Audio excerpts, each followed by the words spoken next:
Section 3, Reflections. The Lord gave Mike Martin a distinct plan for how to begin King's Teens.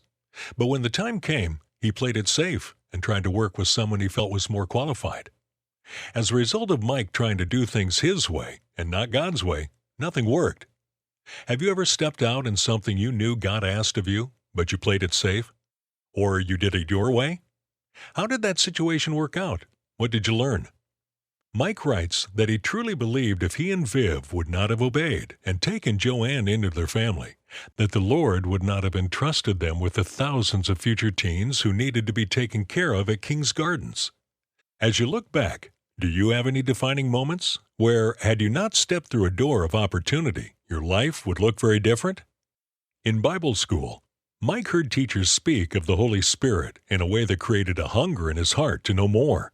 When have you heard or read a message about the things of God that have stirred a desire to know more? What was the topic? What did you do about it? How did God answer you?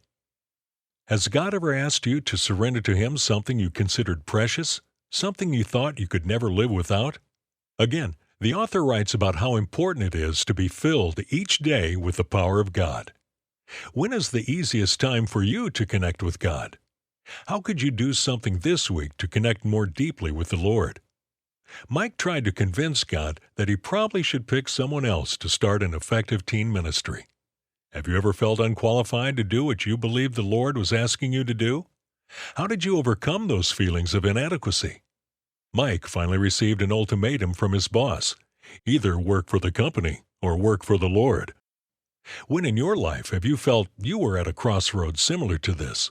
What did you choose? What were the effects of that choice?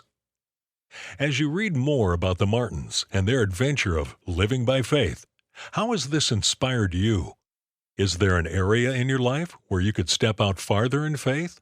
What would that look like? Perhaps talk with a friend and ask them to join you in faith and pray with you about this new step of faith.